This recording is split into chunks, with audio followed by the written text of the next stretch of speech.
And now, the news from our London studios. MTA International brings you the world news. Assalamu alaikum and welcome to MTA News. Earlier in the week, we presented a full report on the 2019 National Peace Symposium held in the Huzoor Mosque in London.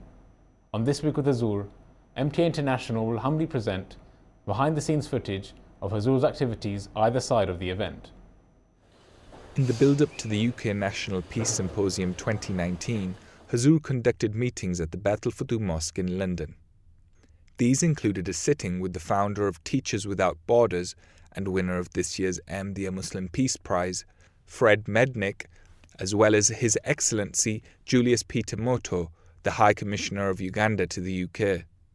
Prior to the meetings, a press conference with national and international media took place, with several journalists repeatedly asking about Shamima Begum, a British teenager who travelled to Syria to join a terrorist group in 2015 and who now wishes to return to the UK. As you've probably seen, the news is a lot about the lady Shamima Begum out in Syria and the poor death of her child. And I wondered what you felt about the death of her child and how the UK government has handled the situation. When this issue started, at that time, our stance was that she should be allowed to come to the country for the sake of the child. She should be tried in the court. Unfortunately, it is said the child has expired now. So now it is up to the government. Islam never says that you should commit such brutalities, which are being done by Daesh or any extremist group. Does His Holiness believe the British government is to blame for the death of Shamima Begum's baby? I don't want to blame anybody. What was her fate, it has happened. So now, leave the matter to God. Being a religious person, I don't want to involve myself in such type of politics. And does His Holiness think that... Since you have cancelled her citizenship, his passport has been cancelled, she has been denied the right of being citizen of the country, then now other Muslim countries should take her and then deal with her. Or even it is said that her husband was saying that he wants to go to Netherlands. He's a Dutch. So if he goes there and he takes her along with him, then it's okay. Do you think that we will ever be able to achieve world peace? World peace? Under present circumstances, I don't think. We all talk about world peace, but we are not ready to sacrifice ourselves for creating peace in the world. And you cannot achieve this target without sacrificing your own vested interests. Finally, a journalist from a Catholic newspaper in Spain asked Huzoor about his views on the present Pope. No, and I have never met Pope Francis, but I wish to meet him whenever there is any chance of meeting him.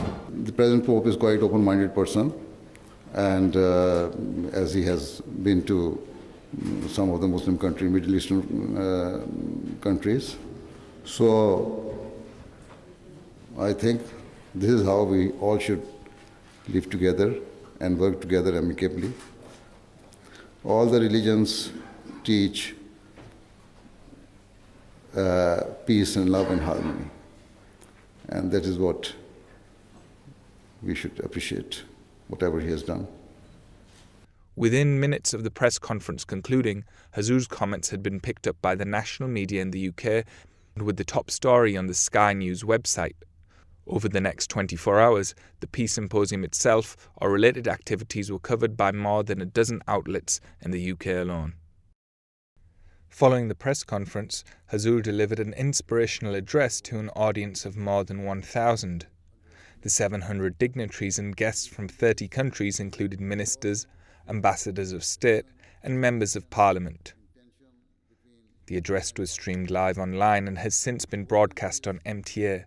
Both the full broadcast of the event and the subsequent MTA News report are available on MTA's official social media channels. In the days following the Peace Symposium, delegations of guests from 17 countries visited Huzoor at the Fazl Mosque complex.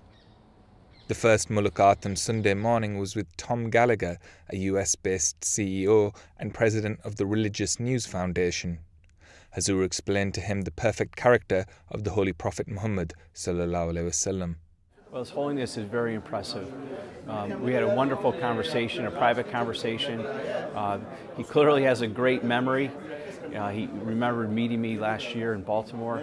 But our conversation this morning was wide-ranging. We covered a lot of topics.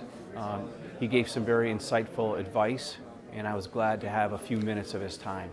Meetings were held on the same morning with groups from Spain, Italy, Portugal, Belgium and France, Switzerland and Holland, Sweden and Norway, and Iceland and Greece.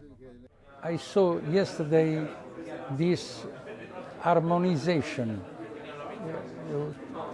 with other people, every country, every religion. This is very, very positive. This is very good. Yeah, actually I have a wish also that if he visits the Netherlands, that he will meet our Prime Minister. That would be very beautiful. Sunday's final official meeting came before Asr with John Gormley, a radio host who formerly served as a Canadian MP. Mr. Gormley once interviewed Huzoor in Canada and had attended the Peace Symposium this year for the first time. And I thought the speech was interesting, and I say this with respect. I thought it was a bit more direct than I'd heard him before. I think in the past, his message has been consistent, but the message perhaps in the past was less urgent. I got the sense at this symposium that his message wasn't alarmist, but it had an urgency to it. Mr. Gormley also asked Huzoor about his future plans relating to Canada. I was impressed that His Holiness asked about Canada and what's happening in terms of the economy and sort of the update of what's new and what's changing.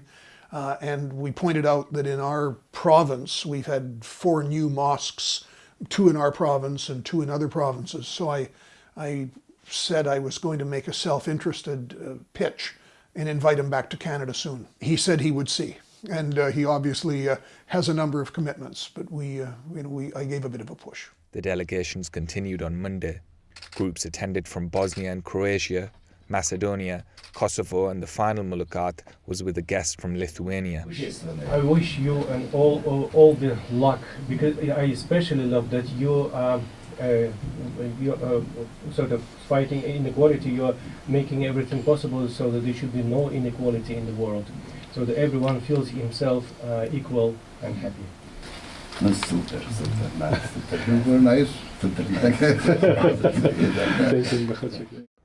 Those are just selected highlights from Huzoor's activities earlier this week. Now we end with the summary of the Friday sermon. Huzoor continued his recent series of sermons on the companions of the Holy Prophet Muhammad sallallahu alaihi wasallam. Among the incidents narrated was several relating to the life of the Holy Prophet sallallahu alaihi wasallam himself, including the emotional reception he received on migrating to Medina. Outlining this moment in history, Huzoor quoted directly from the writings of Hazrat Muslih Maud raziyallahu anhu. आप लिखते हैं कि जब आप मदीने में दाखिल हुए, हर शख्स की ख्वाहिश थी कि आप सल्लल्लाहु अलैहि वसल्लम उसके घर ठहरें। जिस गली में से आपकी ऊँटनी गुजरती थी, उस गली के मुख्तलिफ ख़ानदान अपने घरों के आगे खड़े होकर रसूलुल्लाह सल्लल्लाहु अलैहि वसल्लम का इस्तकबाल करते थे और कहते थे, या रसूलुल्लाह, ये हमारा घर है और ये हमारा माल है और ये हमारी जानें हैं जो आपकी खिदमत के लिए हाज़िर हैं। या रसूलुल्लाह, और हम आपकी हिफाजत करने के काबिल हैं, आप हमारे ही पास ठहरें। बाज़ लोग जोश में आगे बढ़ते और आपकी ऊँटनी की बाग पकड़ लेते ताकि आपको अपने घर में उतारवा लें, मगर आप हर एक शख्स को यही जवाब देते थे कि मेरी ऊँटनी को छोड़ दो, ये आज खुदा ताला की तरफ से मामूर है, जो इसको हुक्म होगा यही समझो कि जहाँ अल्लाह ताला चाहेगा वहाँ ये बैठ जाएगी, ये वहीं खड़ी होगी जहाँ खुदा ताला का मंशा होगा। आखिर मदीने के एक सिरे पर बनु नजार के यतीमों की एक ज़मीन के पास जाकर ऊँटनी ठहर गई। आपने फरमाया खुदा ताला की यही मंशा मालूम होता है कि हम यहाँ ठहरें। फिर फरमाया ये ज़मीन किसकी है? ज़मीन कुछ यतीमों की थी। उनका वली आगे बढ़ा और उसने कहा कि या रसूलल्लाह, ये फ़लाँ फ़लाँ यतीम की ज़मीन है और आपकी खिदमत के लिए हाज़िर है। आपने फरमाया कि हम किसी का माल मुफ्त नहीं ले सकते। आखिर उसकी कीमत मुकर्रर की गई और आपने इस जगह पर मस्जिद और अपने मकानात बनाने का फ़ैसला किया। Following the Friday sermon, Huzoor Anwar, may Allah be his helper, issued a statement condemning the recent horrific terror attacks in New Zealand. On behalf of the Ahmadiyya Muslim community worldwide, I express my deepest sympathies and condolences to all those affected by the barbaric terrorist attack that has taken place in Christchurch. Such heinous and utterly inhumane attacks must be condemned in the strongest possible terms. It is a grave tragedy that dozens of innocent Muslims have lost their lives whilst joining together for worship. All people, no matter their faith or belief, have the right to worship peacefully. This tragic event should serve as a lesson and warning to other countries of the developed world that we must join together to tackle all forms of racial, ethnic, and religious hatred with wisdom and with a firm hand. Our heartfelt prayers are with the victims of these attacks and all those who have been affected. May the perpetrators of this evil act be promptly brought to justice.